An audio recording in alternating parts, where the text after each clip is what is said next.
How does it compare to Magic? It's just it feels genuinely different than it says bottom of the deck at the top of the screen. It does say bottom of the deck. Look at that. It feels genuinely different than Magic in a lot of ways. So one of the things that's big in Epic is that your cards that can, what's the word I'm searching for, be played on your opponent's turn are more valuable than would be in a game like Magic, because this one coin resource replenishes on your opponent's turn in addition to your turn as well. So a lot of the times you want to make sure you have powerful plays that you can do on both turns. That way, if your opponent makes a play, you can make a powerful play as well.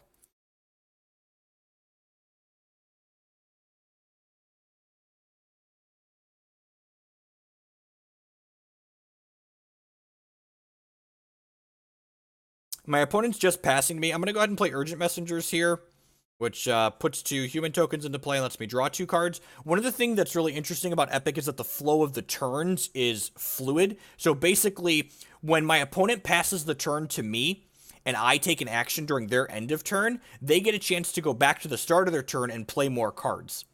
You cannot stack coins. One's the max that you can have. So if you don't use it in a turn, it's just gone. The combat in Epic is similar to Magic in a lot of ways, but also slightly different. You declare attackers, and then your opponent declares blockers, so you get to use your health total as a resource. But the big difference is that you can see here, I chose to attack with this token and then this token. You declare attackers one at a time in Epic. So I play one, then my opponent can do one. You could also attack with units not separately. So like if let's say my opponent had a 2/2, I could attack with both of these 1/1s together, and then if they block all of my things as an entire unit.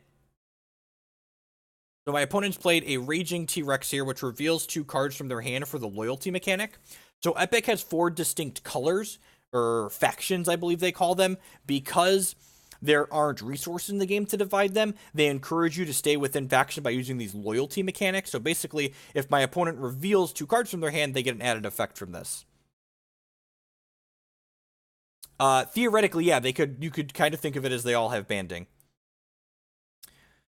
I don't have any removal in my hand right now, which kind of sucks. I'm going to go ahead and play this Angel of Light, which has a loyalty mechanic here, so I get to reveal these 2 cards from my hand to gain extra life. It always gains 5, and if I have that loyalty, it gains an extra 5.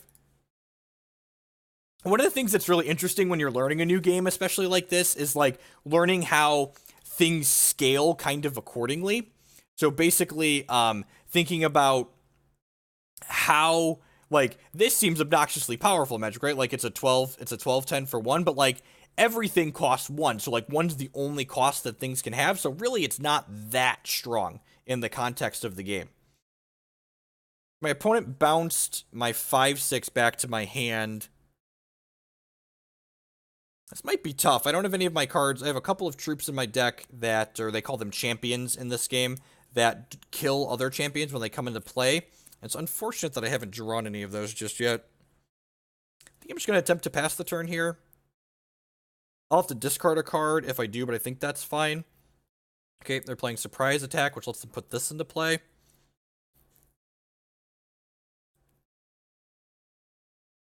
This might not be much of a game. I might just get run out here.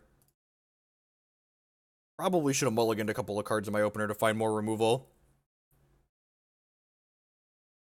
So some things cost 0. So like this Rage card is a 0 card. For every 2 free cards you put into your, or sorry, for every 2 1-cost cards you put into your deck, you can put 1 0-cost card into your deck.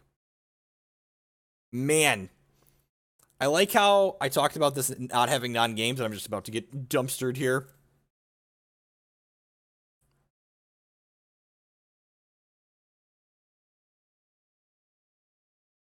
I guess this is a 5. So I'm going to go ahead and play this Pyromancer out, which deals 4 damage to something when it comes into play.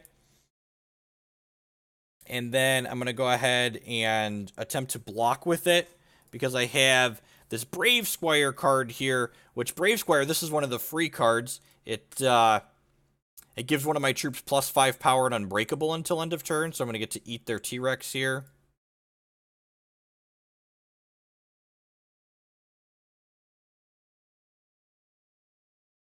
They returned their T-Rex to their hand. It's fine. It's kind of annoying because like I used my combat trick that turn.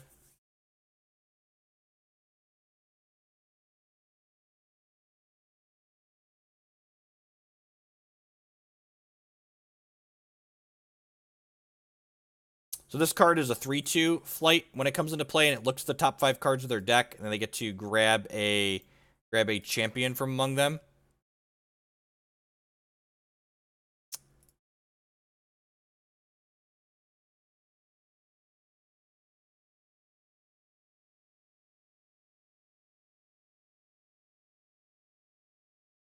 The coin resource appears. Actually, you don't see my mouse when I'm moving in this game. Weird.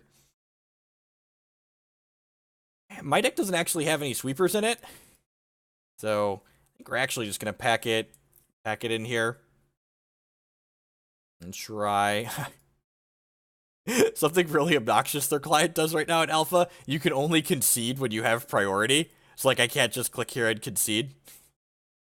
I have to wait until I have priority.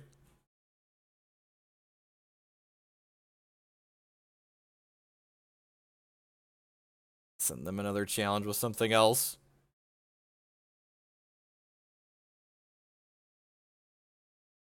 This deck is not valid for constructed games. Oh, I think that has a banned card in it.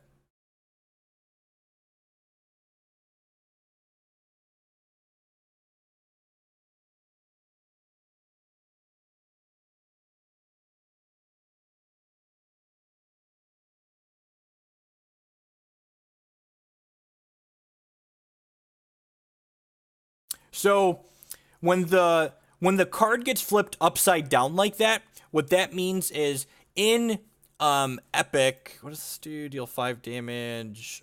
I'm mulligan these two. In Epic, because there's multiple attack steps, each unit can only block once per turn, basically. So the card gets flipped upside down when it gets blocked. When it blocks to signify that it's not going to get to block again.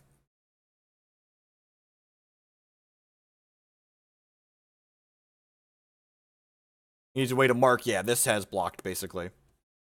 Because in Magic, I'm going to go ahead and play this Muse out here. And then again, when I play this Muse, my opponent gets a chance to play something else here. So this Brachiosaurus is one of the cards where ways my opponent can kind of break the parity of only playing one card per turn. This card gives them a coin, an extra coin that they can only use to play on wild cards. OP does have more than 60 cards in their deck, which is also kind of interesting. Huh. All right, I'm going to play this Thought Plucker out. So Thought Plucker makes my opponent discard a card and we draw a card. And then when this hits them, they also have to discard a card and we draw a card. And then my Muse, at the start of my turn, lets me draw an additional card.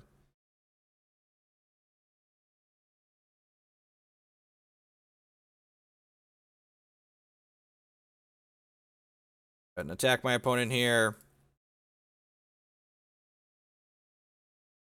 I'm going to go ahead and play Psionic Assault here, which makes my opponent discard 2 cards from their hand at the end of the turn. Yep, damage clears at end of turn.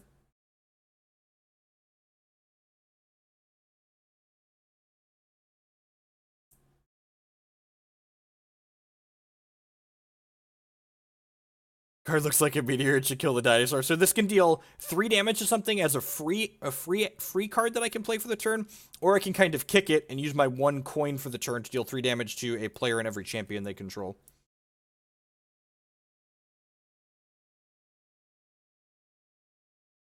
Do I have a Hex tier list yet? Yeah, on hexprimal.com, we actually just updated it. Post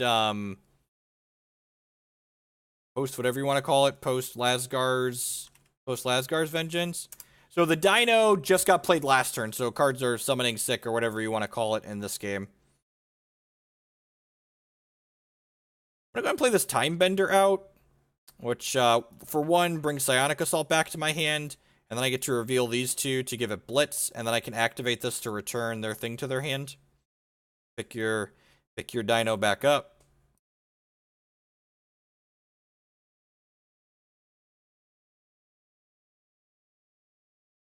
I don't think there's anything on the screen that signifies what turn it is.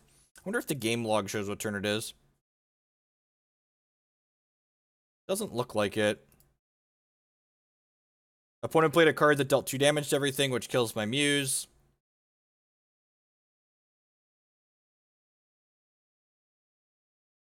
So, one of the things in this game that's different coming from Magic that takes some getting used to is that even though you can do things on your opponent's turns, you can't actually respond to things that your opponent does.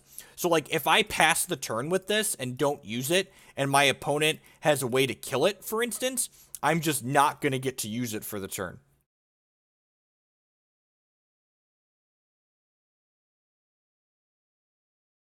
Yeah, exactly. But, like, so there's a cost to bouncing their one cost things too, right? Because, like, the thing I just bounced has loyalty put to, sorry, what am I thinking? It has loyalty, loyalty, they draw a card, right? Or they draw 2 cards. So I'm kind of ahead on board here, but again, like, my opponent could catch back up by using, like, things like the Bronchiosaurus that gives them an extra resource. I'll go back to my opponent's turn here.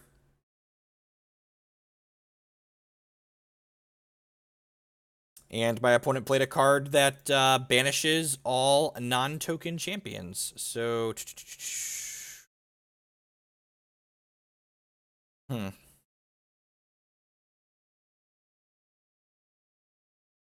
gonna play this Pyromancer out and deal 4 to them and start attacking, I think.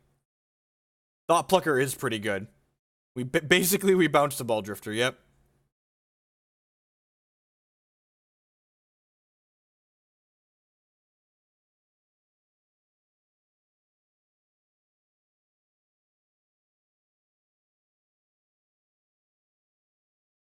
Go ahead and attack with this Dorko, which gives them a chance to play something in response here. They're blocking. I wonder if they have, like, a combat trick. I returned my thing to my hand. Oh. And only the 75 card decks, but I'm going to play Force Mage Apprentice here, and go ahead and shoot this, and then I'm going to play the Psionic Assault to make my opponent discard 2 cards, which readies my Force Mage Apprentice, which lets me shoot this again.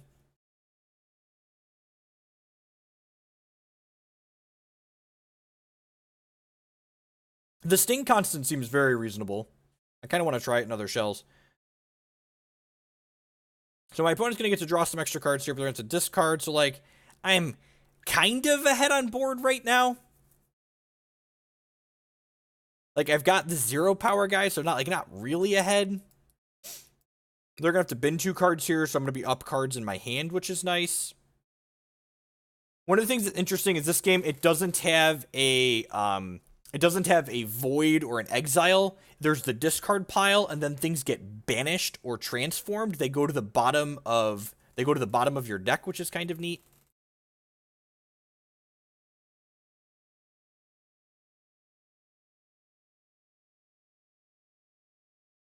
Opponent is just passing the turn, so I'm just gonna go ahead and let them pass to me. That's fine. I'm just gonna go ahead and nug them for 2 here and then pass back. Like, I'm on the board. Like, you need to kill my thing or it's gonna kill you. I don't think anything shuffles the deck in this game. I'm pretty sure that's the case. Gross. So they killed my thing, and now they're ahead on board. I'm gonna go ahead and play my Pyromancer out here, which deals 4 damage to something when it comes into play. And then I'll use my Fireball to finish this off.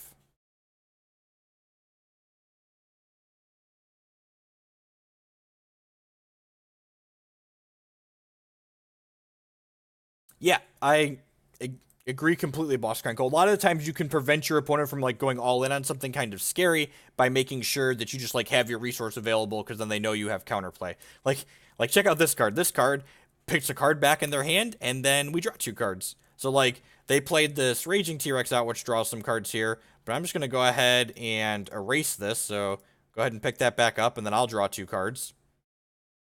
And now they have more than 7 cards. They're going to have to discard here at the end of turn. And, like, again, we both used our resource for the turn. I have a 5/7, they have a 2/2, so, like, I'm a little bit ahead on board. So, like, the game's very much about gaining incremental advantage, while at the same time not getting so far ahead that you get blown out by a sweeper. There's a lot of back and forth in the game.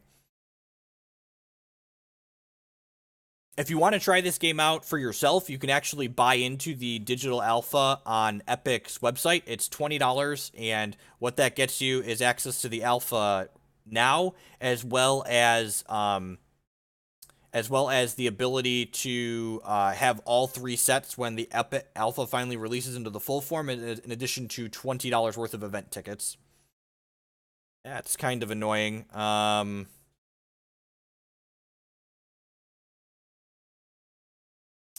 What does this do?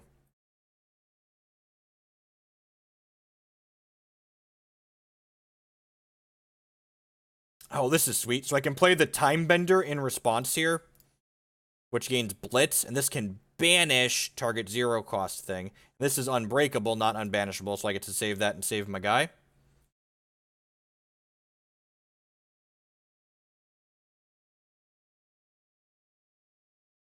Yeah, you'll be able to play as much limited as you want completely for free if you own the game. The only thing that's going to cost you money once you buy the game to play are there ticketed events that are going to earn you prizes for like in-game cosmetics, as well as qualifiers for their Worlds tournament. And again, my opponent just played a card that swept the board up. So again, I got marginally... Wait, is that what happened? Yeah, I got marginally ahead on board, and then my opponent played a card that allowed them to clean up after us. I'm going to go ahead and play Surprise Attack here, which lets me draw a card and then put a champion from my hand into play. Just put this Thought Plucker down. So Thought Plucker makes them discard a card and we draw a card. Evening Nero.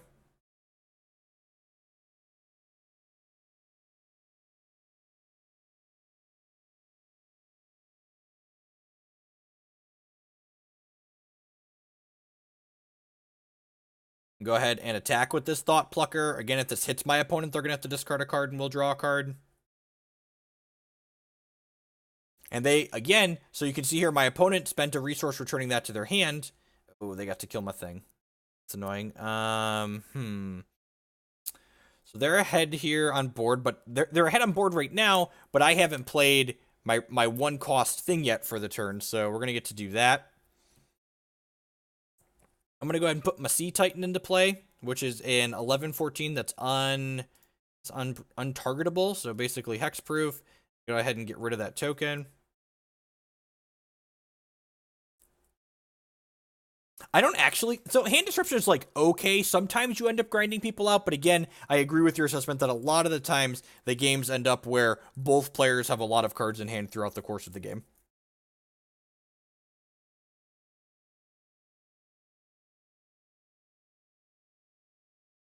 So I'm going to go ahead and Surprise Attack in...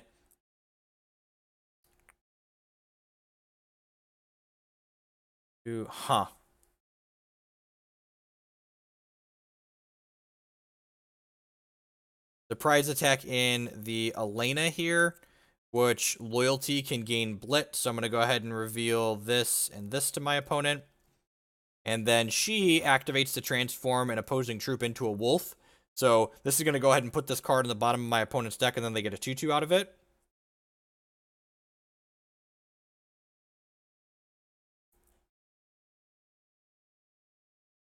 And then with this Fire, I'm going to actually get to clean up my opponent's board really nicely here. So when I activate, when it comes back to my turn here, this Elena is going to get to activate and transform the T-Rex into a wolf.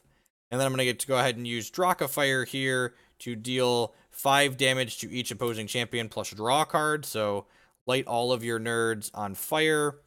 And then, yeah, I'm going to go ahead and attack him with my 11/14 here.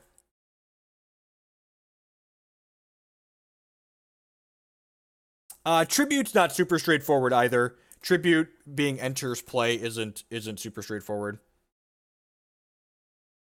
And again, like, I'm ahead here, but like my opponent could very easily have a sweeper of some sort for next turn.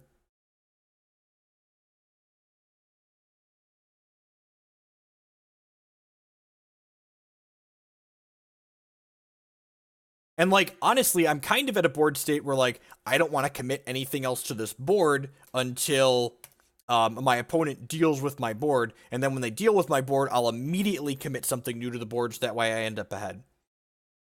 I'm not gonna attack with the wolf here because they haven't made a 1-cost play yet, so I don't want to like run this wolf into a larger troop.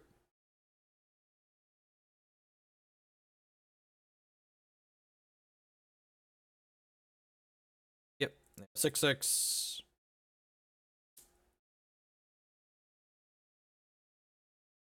Tribute does sound like a sack mechanic, I agree.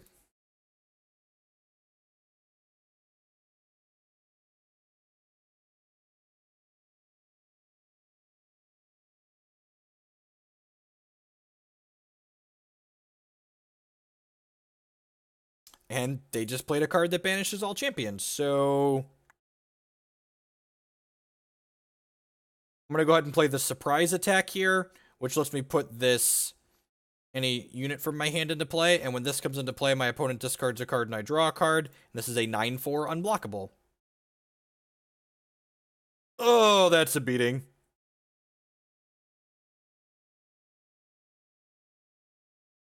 So this card says, if an effect an opponent controls would cause you to discard it, you get to put it right into play.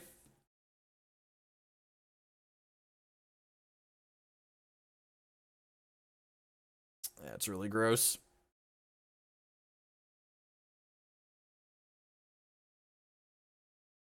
This card do? It's a 3/3.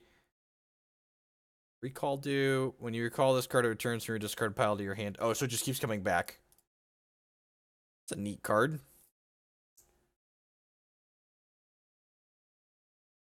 I'm going to attack for 9 here.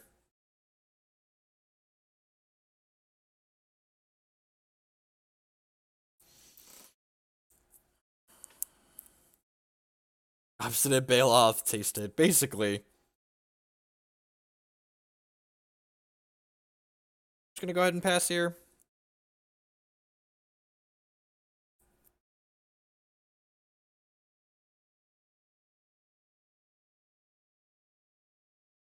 We'll play this Thought Plucker out, which makes them discard a card.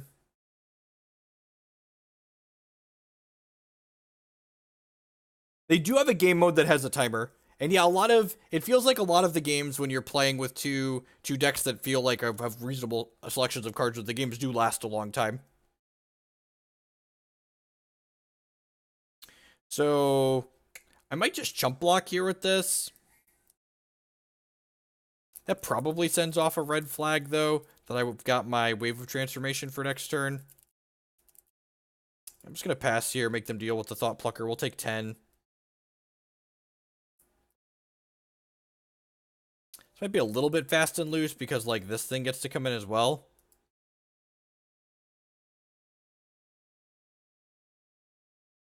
Right, Kong gets to kill my thing. I'll go ahead and try and attack with Thought Plucker here. Hits them, they have to discard a card. I don't know who's winning either, JW. Huh. Just gonna play this and transform every champion and play into a wolf. Pass the turn.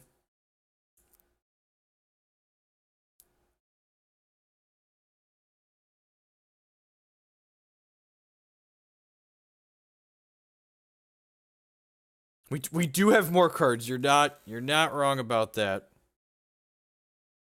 Discard at the end of my turn because I have too many cards in my hand.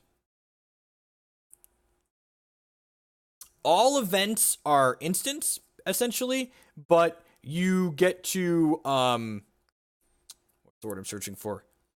Your instants have different effects on their turn sometimes. So like sometimes it'll say like this event only it does one of two things, but it can only do this effect on your turn. I'm gonna play Arcane Research here, which lets me basically I get to, based on the number of things I get rid of from there, I get to look at that many cards off the top of my deck here. None of these are particularly helpful for dealing with this 5/6. I guess the Lightning Storm technically kills it. Then, like, they have a bunch of ones left behind. A bunch of wolves left behind.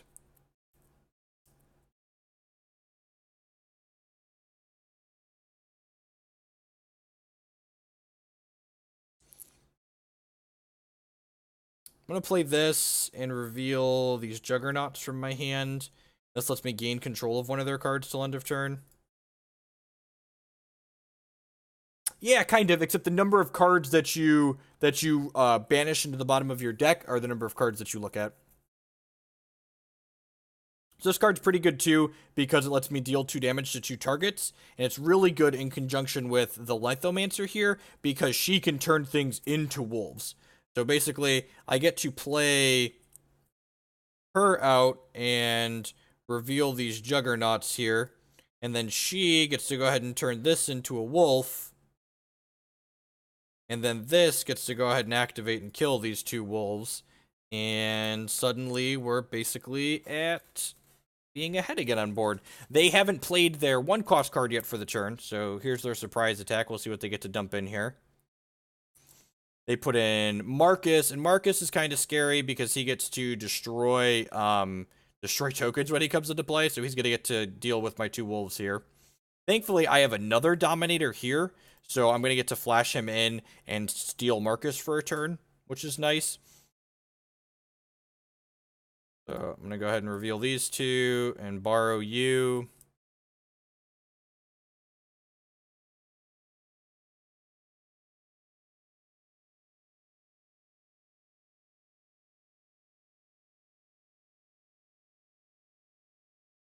And they went ahead and played a card that kills all of the cards.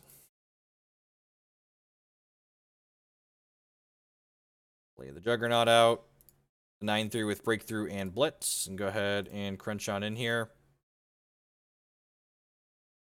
I'm actually kind of running low on meaningful plays to make on my opponent's turn here, which is kind of scary. He replayed a surprise attack.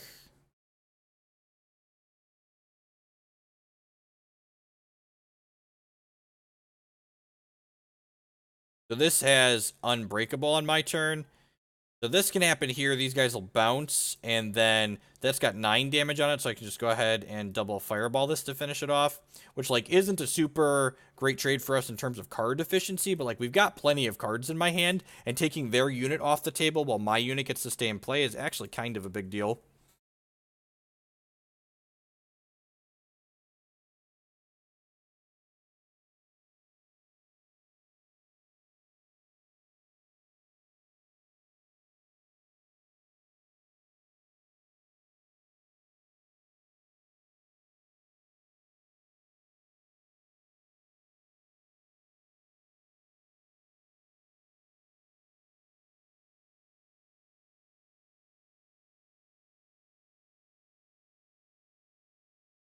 So I don't have any meaningful plays I can make on their turn that impact the board right now, but I can play Lessons Learned to draw 2 cards, which is nice.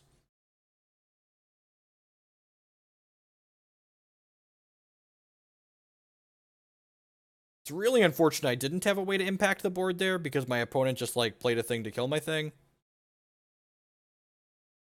Do I want to just jam the Juggernaut down their throat again?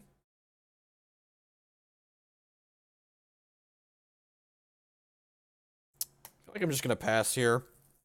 Because, again, if they make a play, then I get a chance to make a play. Maybe I should just play the Force Mage and poke them.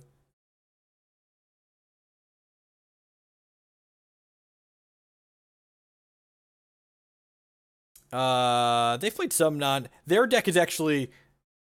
It looks like they have cards of every type in their deck, and my deck is just good, or Sage Wild. I'm gonna go ahead and play Wave of Transformation to pick 2 cards up here. Again, trying to find something that can kind of give us a little bit of an edge here. If my opponent plays a powerful unit to the board here, that's exactly lethal. Tilt. So, again, because I went ahead and made a 1-cost play, they were able to play this out that had speed, essentially, or haste, or whatever you want to call it, and then attack me for a large chunk of damages there. So when I made a play at their end of turn, it loops back to their priority where they get to make a play.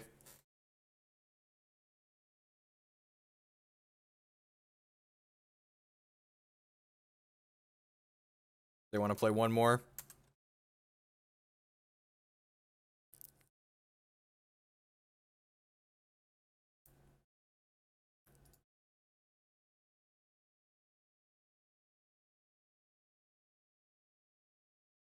Let's try the first deck that we played again.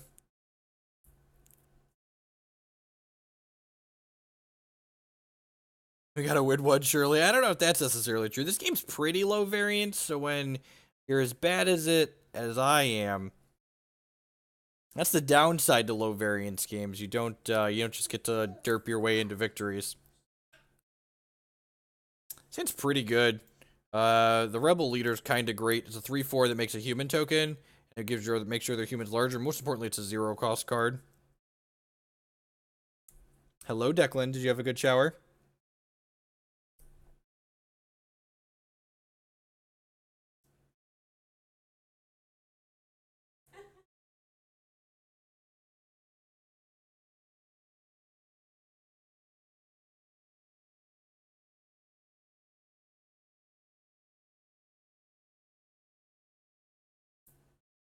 Seems like a bad place for the No Justice stream to hang out, right? Can I get some more variants in this game? Please. I need some help here.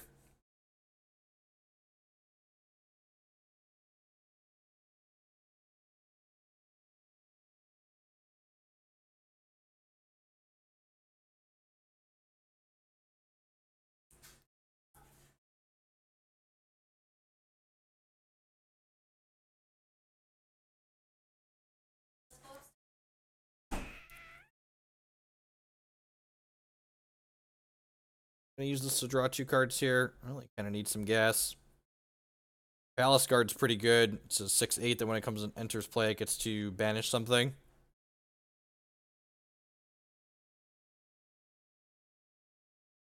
Angel of Mercy is also very powerful. It's a 4/5 with Airborne and Ambush at the start of every one of our turns.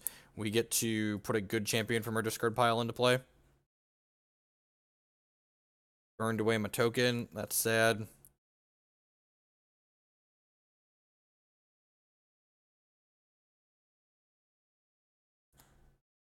Wow, that's really aggressive.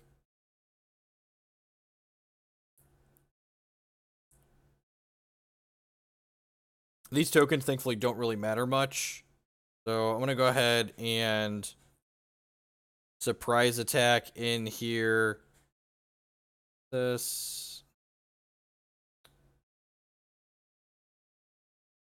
Unbreakable. So Unbreakable and Unbanishable are different. It goes to the discard when something is banished. Correct. Yeah, so like, I'm actually going to play this Palace Guard out here. And when it comes into play, it banishes something. So this, even though it's unbreakable, it's not unbanishable. It's going to go to the bottom of their deck instead of their discard pile. And then I'm going to go ahead and pass here. So I'm going to go ahead and block this Palace Guard to their Raging T-Rex. And then I'll let damage happen. And then I'll go ahead and I'll Lightning Strike to finish this off.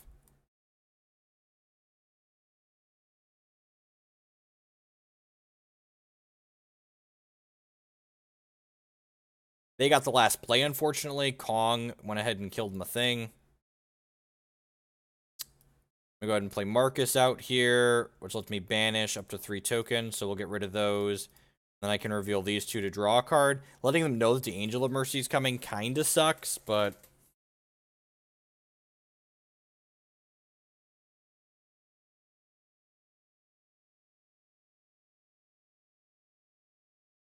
Pyromancer is actually a pretty decent pickup here, because it means Marcus plus the Pyromancer trigger gets to go ahead and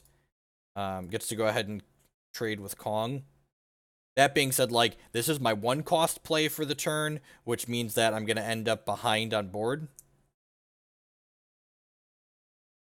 Because I'm going to play this out and kill their Kong, but now they get to get free reign to make a 1-resource play of their choice here, basically.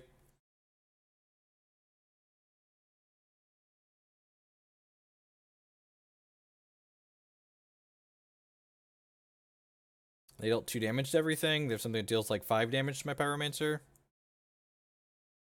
Oh, deals 6. Sure. Again, now they have a 10/10, and I basically have nothing in play. Oh, they have a White Dragon to play too. That's great.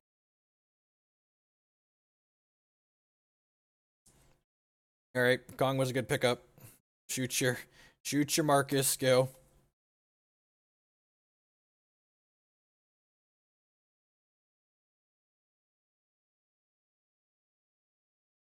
That dude, target champion that was broken this turn, bring it back? Sure.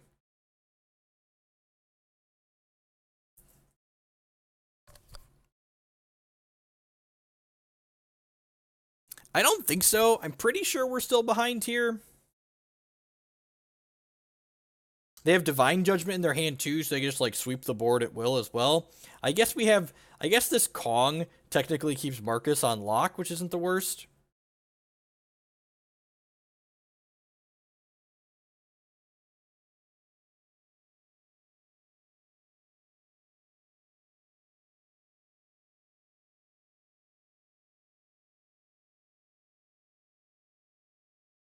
And again, like this is a good use of Epic's attack system here. They attacked in with both of these, so if I block, they're gonna get to kill my Kong, so I can't really block here. We're gonna take 15 across here down to 21.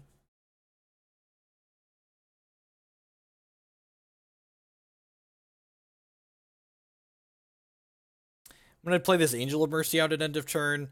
There's a good chance it just dies to one of the cards in their hand, but I feel like I kind of need to make a play to get ahead on board here, and Angel of Mercy is definitely a card that can put us ahead on board.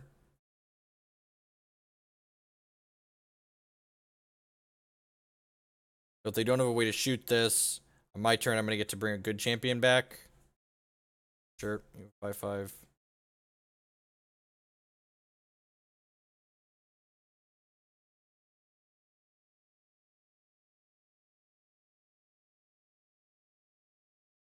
So these cards that showing me are them recycling, putting cards in the bottom of their deck. Alrighty. So I get to bring one of these back into play. Palace Guard sounds great because when it enters play, it gets to banish something. So I'm gonna go ahead and banish their Marcus, I suppose.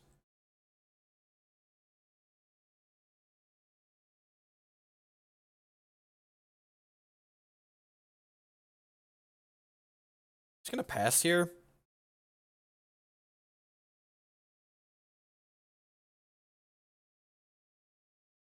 Kind of want to Wolf Bite something just to recycle. Draw another card.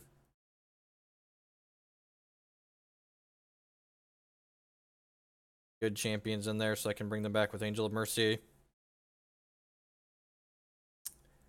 Copy a Kong. Just gonna pass. Kind of ahead on board. These 5/3s that come back are a little annoying.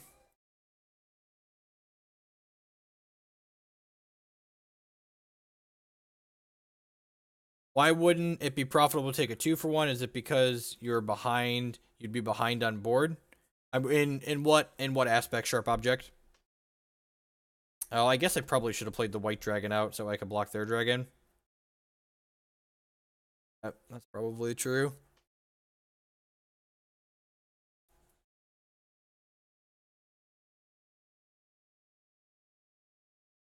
Oh, I meant to block that.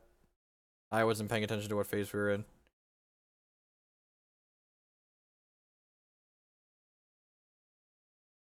Should read over here when I'm clicking pass.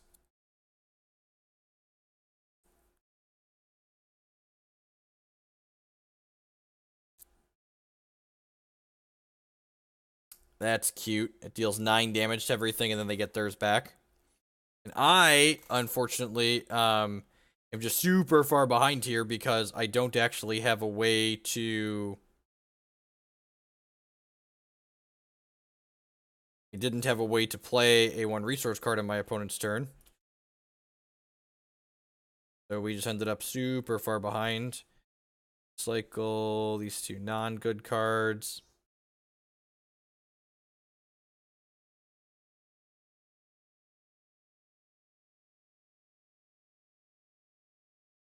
Go ahead and attack with Kong here. I'm going to leave White Knight back, I think.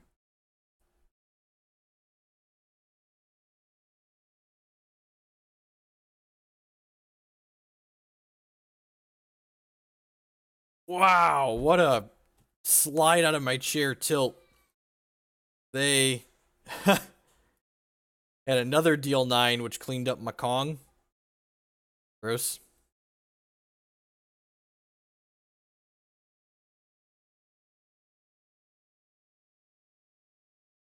See if they have something scary to play here. We might just die here.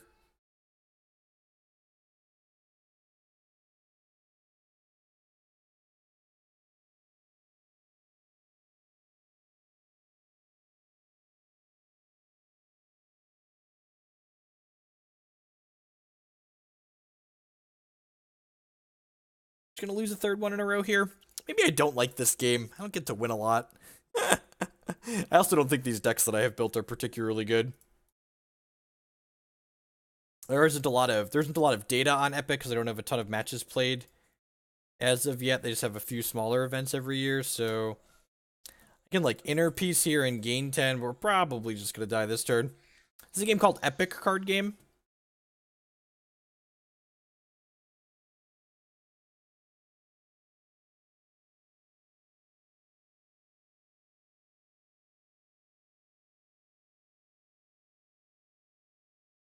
I guess I can Brave Squire here.